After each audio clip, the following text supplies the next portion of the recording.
This is a KUNV Studios original program. The content of this program does not reflect the views or opinions of 91.5 Jazz and More, the University of Nevada, Las Vegas, or the Board of Regents of the Nevada System of Higher Education. Lights, camera, action. Welcome to Rebel Film Friday. We talk about films of all kinds every Friday at 6 p.m.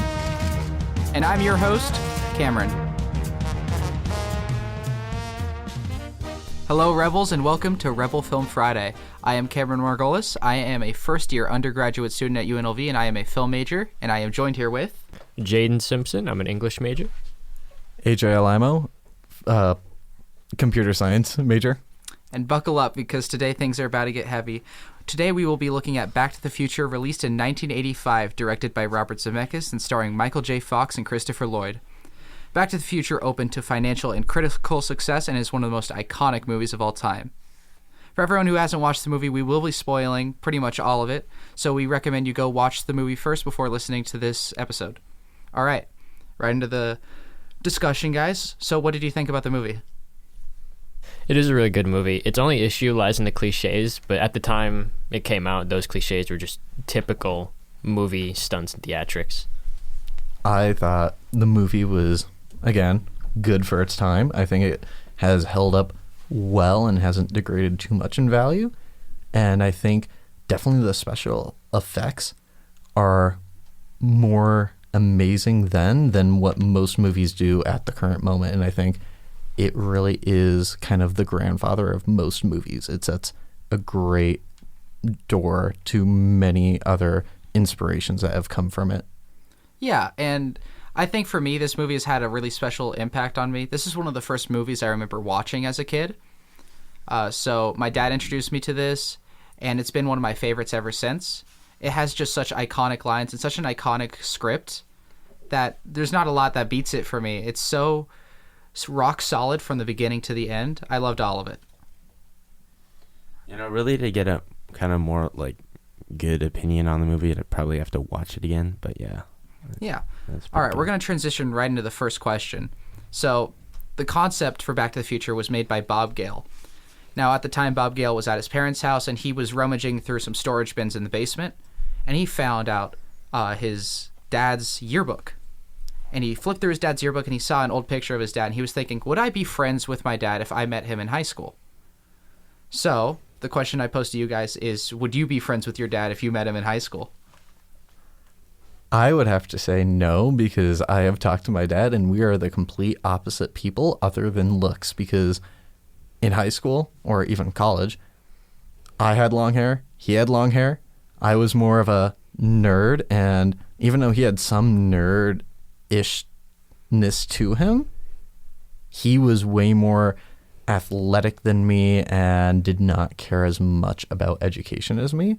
So I would say probably not, for that matter, especially because he focused mainly only on gymnastics and didn't do college until like another 2 years after high school. Interestingly enough, my dad is the same way practically. We're the same in looks. It's just he did not care about school. He wasn't as much of a nerd as I was. He had tons of friends, and I had very few friends. I think I'd want to be my dad's friend, but he wouldn't want to be my friend. For me, I don't really know much about my dad in terms of how he was in high school. We just never really talked about it, but I would say from like what I know about him now, he's like a super smart dude. Like, he's probably the smartest dude I know. So for that reason, I would probably want to be his friend, but I feel like it might have come off as a little bit arrogant at some time, so maybe not. But yeah, maybe yes and no. Yeah, I'd say I'm pretty indecisive about that as well. Knowing what I know about my dad, he was very sports-oriented. And while I really do love sports, he's not into some of the other things that I'm into, like some of the nerdier things. I think a lot of us have given examples of we're a little nerdier than our parents.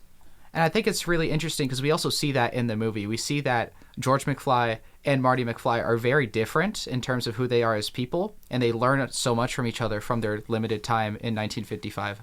So, next question. The DeLorean. Obviously one of the most iconic cars of all time. It's a very interesting choice choosing that car for the movie. before the movie came out, the DeLorean was pretty much a critical failure. It had so many different issues running, and it only had a limited amount of models that were actually sold. But the design has become so iconic because of this movie. If this movie was made today, what car would you have chosen to be like the time machine? I feel like a Cybertruck would look the part. Well, so like with the Cybertruck, I was gonna say that again, but I feel like that is only because you know what the DeLorean looks like. Mm-hmm. So like it's kind of like the modern contemporary version of it. So like you already have like preconceived notions of what it looks like. Mm-hmm. I would agree. And while we already have like an image of our head, I feel definitely the way to go about which car it would either be a car that is very rigid or just very, very smooth, because thinking about technology, we're always trying to improve. So whether it's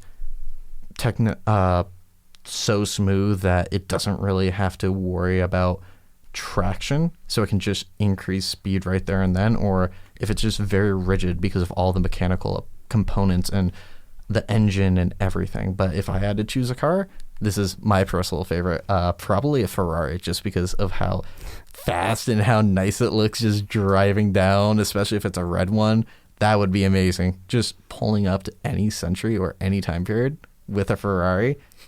Do you think a Victorian child could handle a Ferrari? The trick question. The answer is no. Not in the slightest. It would not. They would not be able to handle that. Yeah, I don't think the people in 1955 would be very cool with seeing this massive supercar just stroll out of the blue.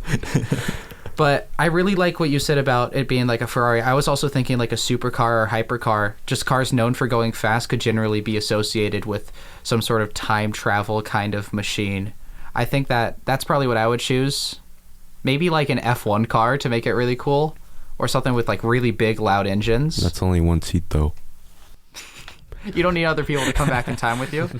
Just by yourself, you'll be fine. Also, plus, like, another reason why I thought about, the car, Ferrari, red Ferrari, exactly, is because the Flash. When you think about the Flash, he's so fast, I'm pretty sure in one of the comics, he goes back in time from his speed. So when you're thinking about time-traveling cars, my first thought is something fast enough that you can go back in time. And also, plus, like, Flash is red, and we want to stay a little bit on theme. Yeah, I think the comic you're referring to is Flashpoint is definitely one of them, where he goes back in time and changes some stuff.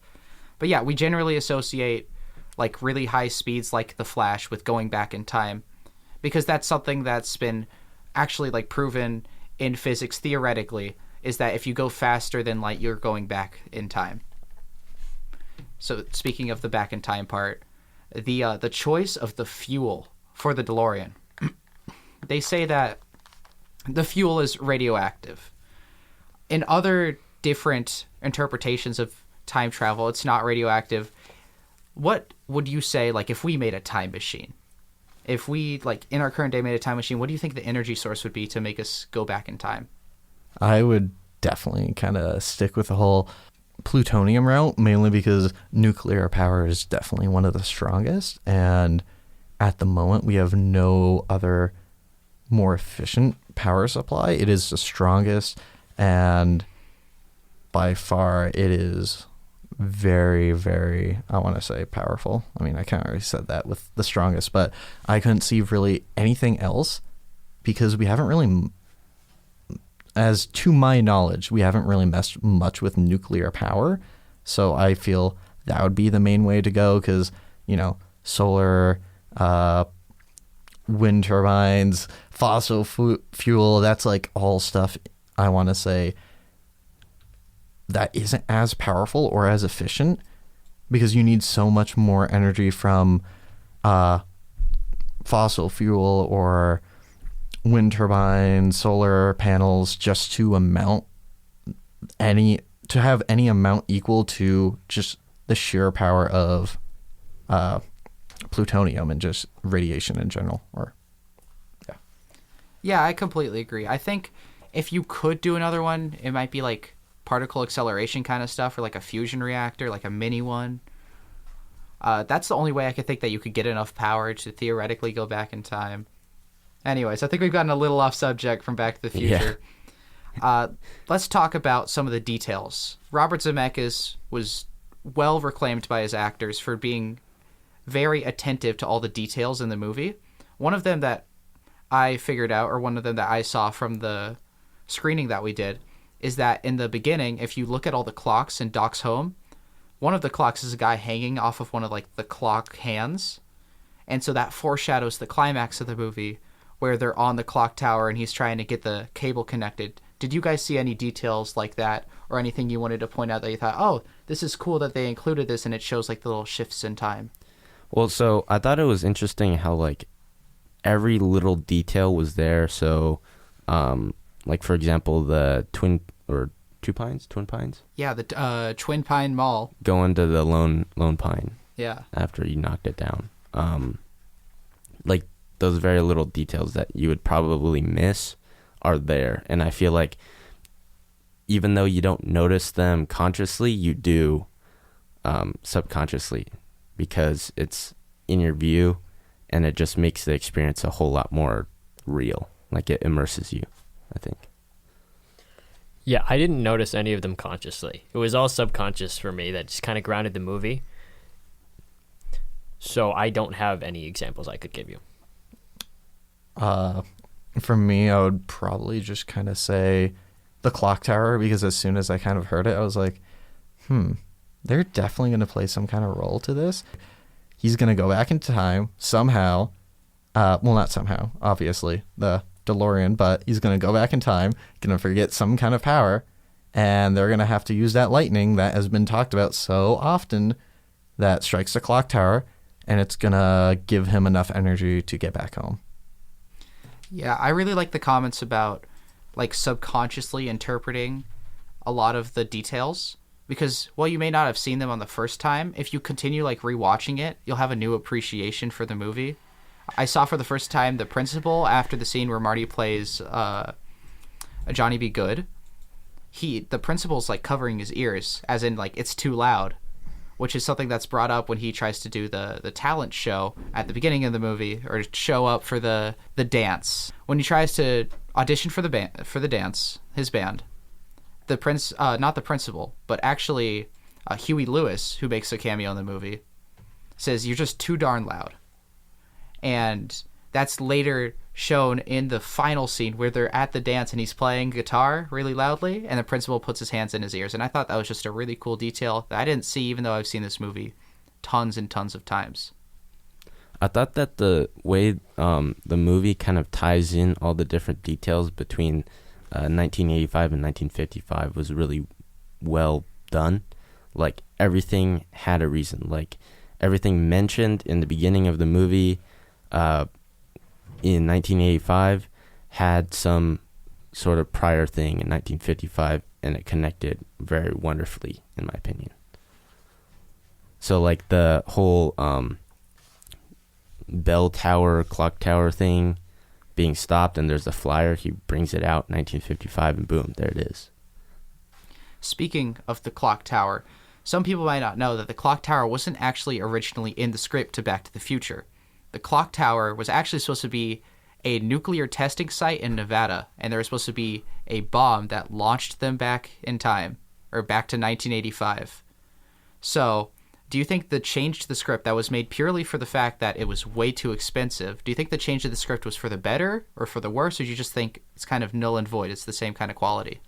I think it's actually better they kind of scrap that, because I think what makes Back to the Future so amazing is it's kind of grounded. You have a really sci-fi concept in a real life world. Whereas if we kind of go into Nevada, it feels like almost like a spy mission, and it just feels too far out there and just unrealistic. And one of the biggest reasons why I actually like this movie is it had the perfect amount of grounding to like a high out there or unrealistic sci-fi concept, which is what made it blend so well.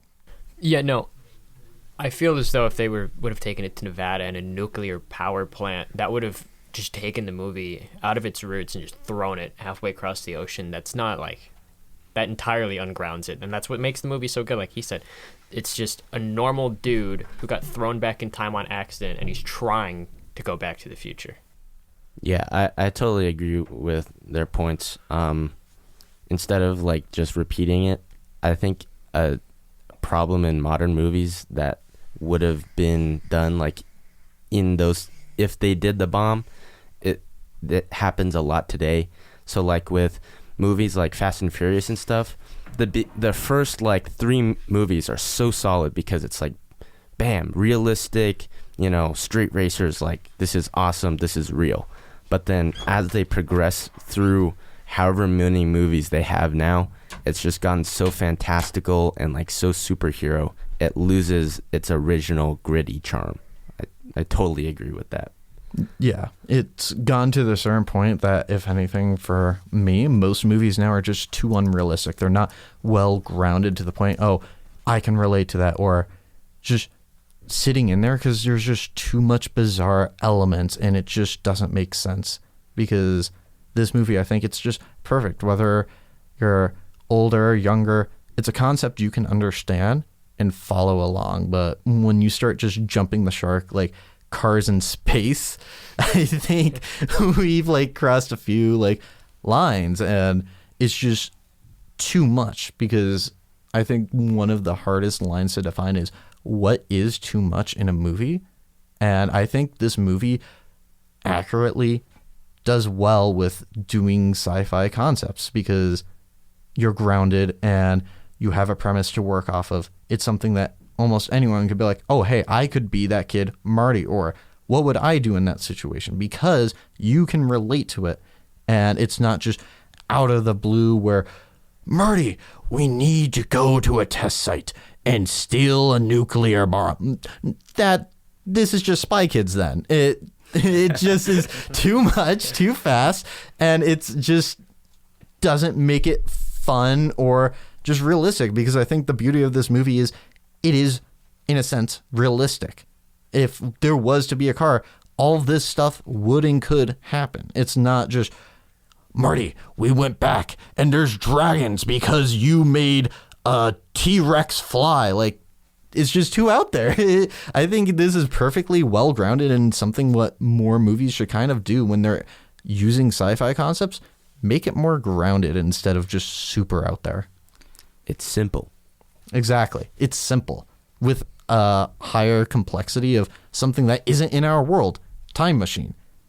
But they use it in a simple timeline, which is what kind of, I want to say, dumbs it down and makes it actually cool, fun, engageable. I agree. The narrative is very rock solid.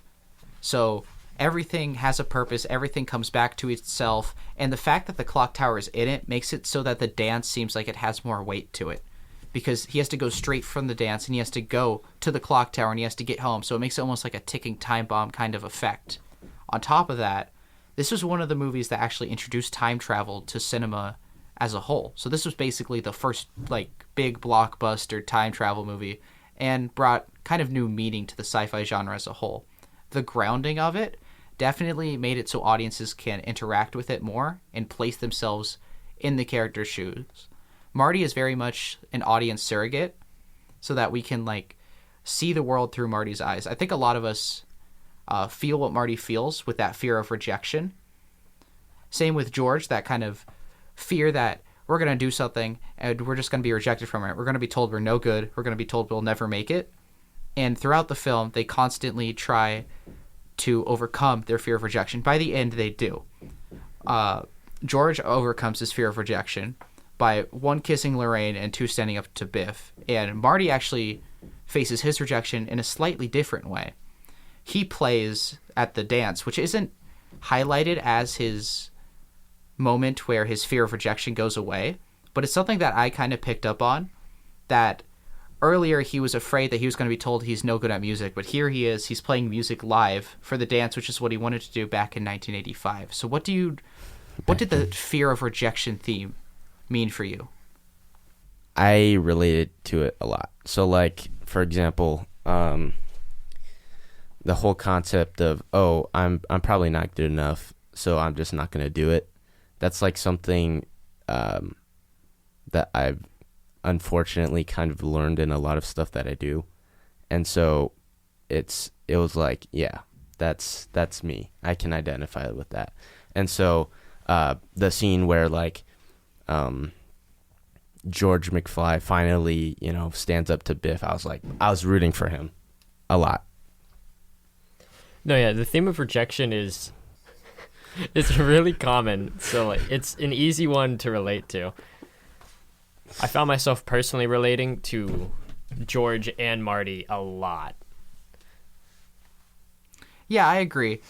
I think I more found myself relating to Marty, but at a different time in my life, I may have related to George a little bit more about being a little more socially anxious. One comment why I kind of want to put, this is my kind of interpretation, because after 19 years, I saw this movie yesterday, the day before this, and just frankly, because I've heard about it, just never really have gotten around to it. And especially it doesn't help because my father never mentions the movie. So I'm like, okay, it's a movie. And I can see why people talk about it so much, because I genuinely think it's not just the first movie that does time travel, but I think it's just one of the first, like, a good movie in general. And something what I saw when watching it is, in my mind, I always saw McFly. What was the kid's name? It was not. They were both called McFly. There was George McFly and Marty. Oh yeah, Marty. Why did I forget that? I don't know. My brain is slow today, and I'm a little tired. But Marty, I saw it as he always had this internal like conflict within himself, where he's like, "Dad, just stand up for yourself. You're so much better than this." And in the opening scenes when he actually talks to Bliff, I feel I could read his facial expression like, man, I just want to punch you. Like, I wish my father would just stand up because he is better than this.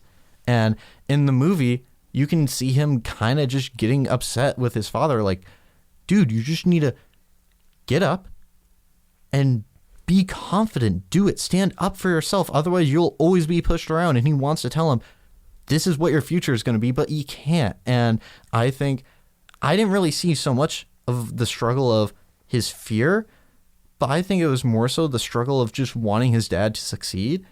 And I thought he accomplished that well, because like in the very end, George McFly, he punches Bliff and everything changed. Biff. My bad. Bliff, Biff, same people. They washed the car. But the fact that he punched him, all of a sudden his dad's life got better. He wasn't this extreme introvert who was just getting bullied around. He was happy. He was enjoying life. He wasn't just stuck looking at a TV screen. And I think that was amazing for Marty to see, because you could see his like sign of relief, I feel like, more so. So I kind of saw that more than his fear of being rejected. Yeah. I think that when Marty came in, he really changed George in a pivotal time in his life. Instead of just being like having pity taken on him by Lorraine, and that's the reason they're together. Instead, he earned her love. And so with that amazing character study by AJ right there, who is your favorite character in Back to the Future and why? We're going to start with Corbin. Favorite character. You want to pass? Yeah.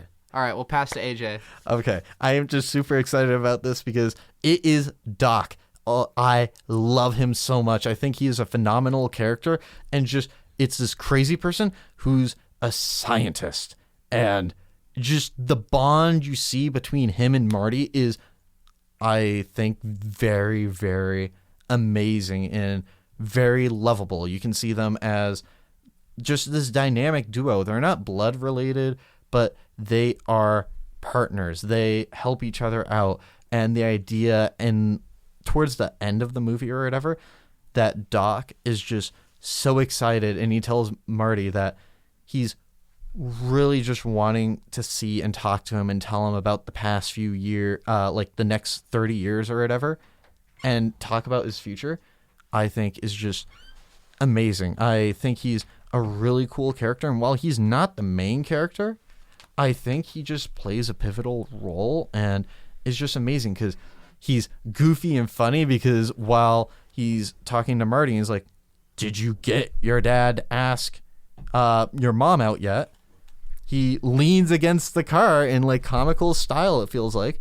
It's like, ooh, like as his mom comes in and she's trying to ask out Marty McFly, you just see Doc leaning against the car, just like smirking and stuff, like, ooh, and just all this other stuff. And I think it's just really cool to see their bonding moment together. And while he does not have much screen time, I definitely think he is a really fun and interesting character, especially his lines. And whenever something goes awry, I can't remember the exact thing he says, but it's always so funny whenever he just like almost does a cartoon animation, just like shout and scream and then like try to hurry up.